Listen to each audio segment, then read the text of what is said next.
Olá, meu povo, bom dia. Vamos fazer aqui a última questão da prova do meu período? Vamos lá. Questão 3.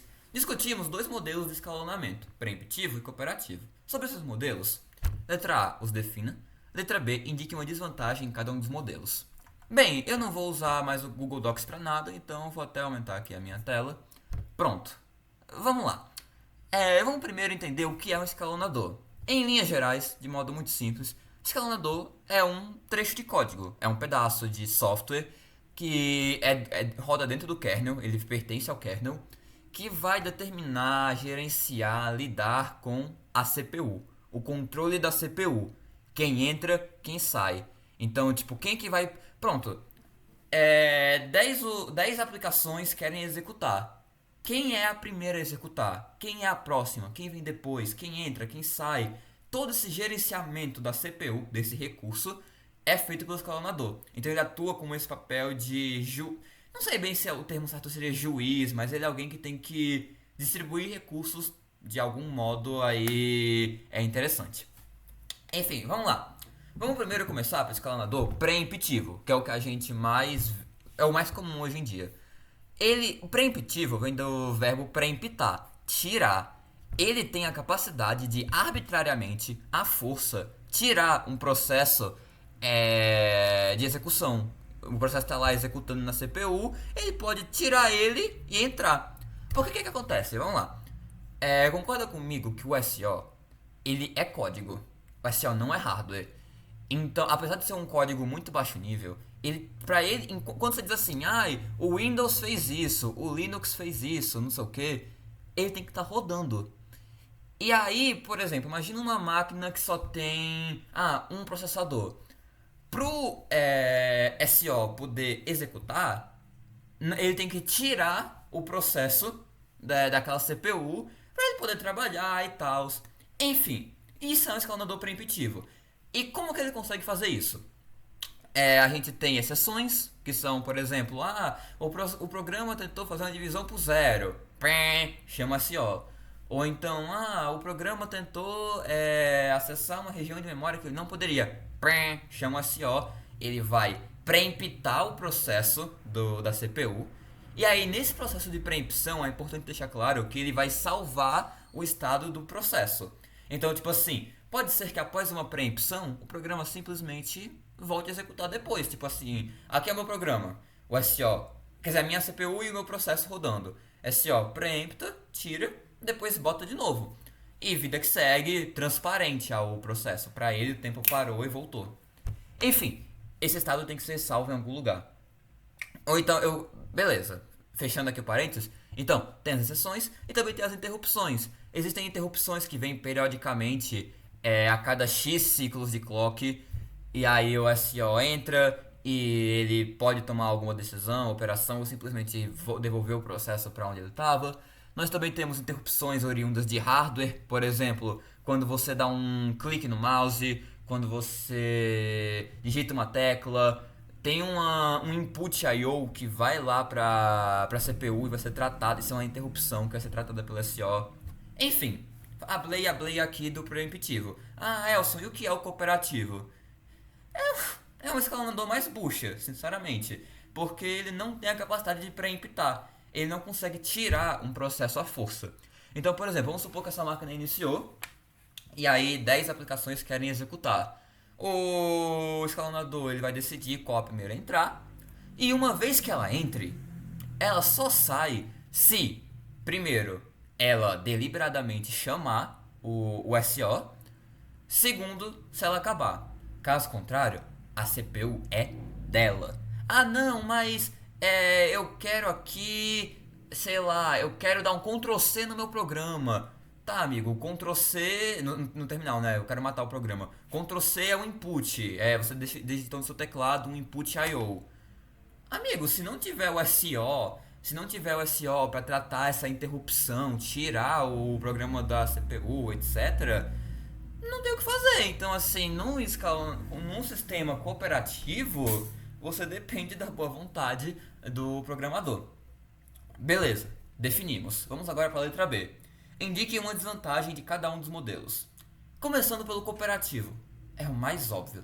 A desvantagem é porque você depende. Primeiro, vamos assumir que o programador que está fazendo o código pro processo, ele é bonzinho. Ele é bonzinho. Ele vai, quando ele quiser, pensando no bem do programa e do usuário daquele computador, ele vai fazer uma syscall, ele vai ceder, ele vai dar um yield, ele vai ceder a CPU pro SO. Mesmo assumindo um cenário em que o programador é bonzinho, é muito difícil dele saber quando que seria interessante para o SO assumir a CPU. Porque existem várias situações.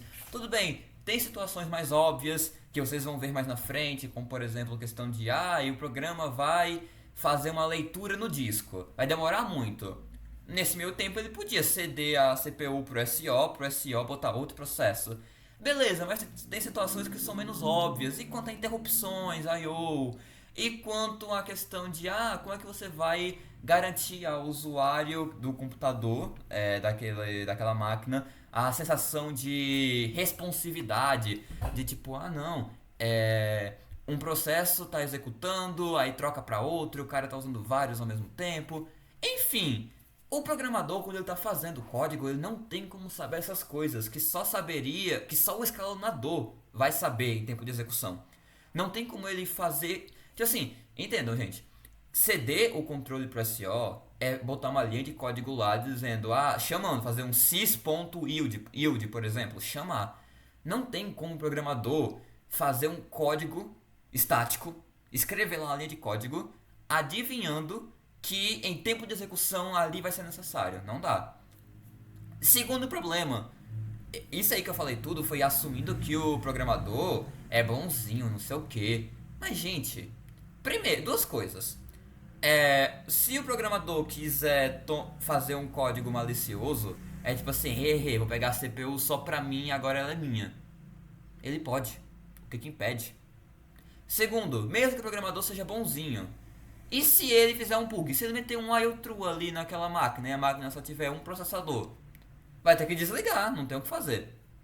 Então, tipo, o escalonador cooperativo, ele faz a sua máquina ficar refém à competência do programador e à sua bondade também, então você tem que ser muito bonzinho. E outra, gente, vamos lá. Que nem o Manuel falou uma vez em sala de aula. Se você, enquanto programador, tem a escolha de fazer o seu código, que ele vai usar, sei lá, quantos por cento da memória RAM ele quiser. Ele pode usar de 0 a 100%. Quanto que você pega? Resposta certa, 100%. Porque você está fazendo o código para ser vendido. Então, tipo assim, se quanto mais memória RAM você tiver, mais rápido vai executar o seu programa, você vai querer mais. Porque aí o seu programa rodar melhor, rodar mais rápido, significa que você vai estar fazendo um produto melhor. Ele vai estar, tipo, dando um resultado aparente melhor. Então, tipo, em questões de negócio, de venda e tal, você vai querer explorar o máximo possível que se dane os outros processos. Que se dane até mesmo, tipo assim, o que o usuário vai pensar. Ele pode até achar que os outros processos são ruins e o seu é muito bom, que é muito rápido. E mesmo que você não chegue a usar toda essa memória, por exemplo, ou todo o tempo de CPU, você pode querer só porque sim, porque nunca faz mal, né? Por que não?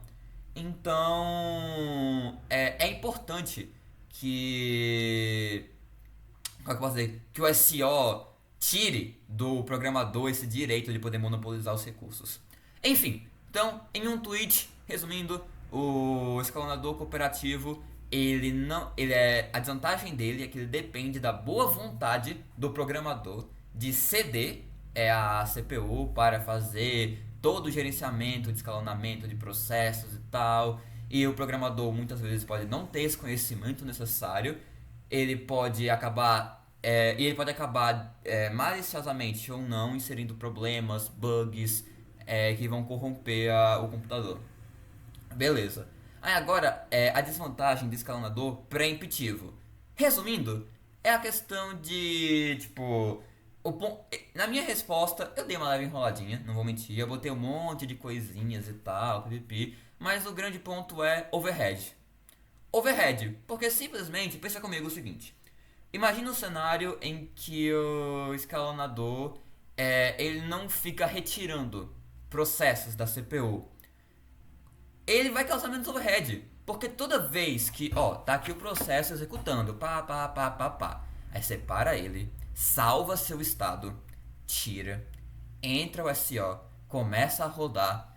Aí o SO ele tem que se retirar e devolver outro processo para a CPU.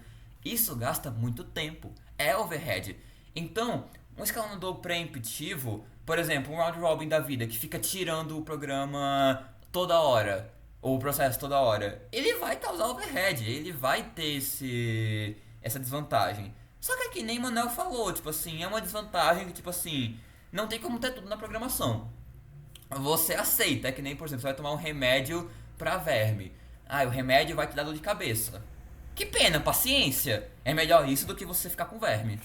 Enfim, dito isso, vou ler agora aqui as minhas respostas de como botei na minha prova. A minha letra A, que era a de definir.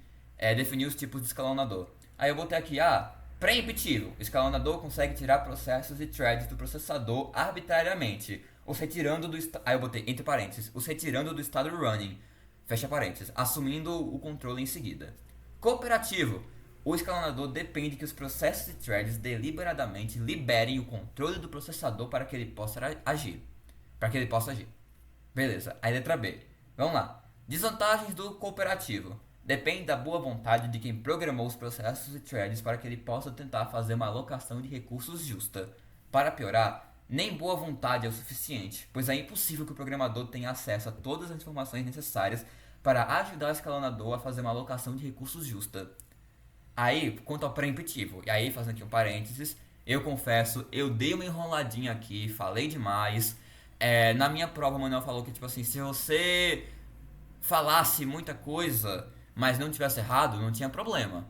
Mas eu não sei como vai ser esse período, então, já vou deixando aqui esse disclaimer. Se você botar na prova igual, por exemplo, cai na prova a mesma questão, você bota igual a mim, e se você se prejudica, vá por sua conta em risco, eu não assumo esse BO, a cadeira eu já paguei, você que tá pagando aí, a nota que vai, o BO é seu. Então vamos lá. Preemptivo. Possui um design muito mais complexo que o escalonador cooperativo, pois ele deverá ter formas de implementar todos os detalhes de funcionamento de uma política de escalonamento. Além disso, ele apresentará as falhas da política adotada, como por exemplo, tempo de resposta médio, alto ou alto overhead. Por fim, é plenamente possível que após uma preempção, o escalonador decida simplesmente devolver o processo para o processador, o que é um overhead desnecessário. Percebe que eu falei do overhead, mas eu não dei tanta ênfase. Então eu recomendo que, tipo assim, na prova, se cair essa questão, deem ênfase nisso. E é isso. Terminamos.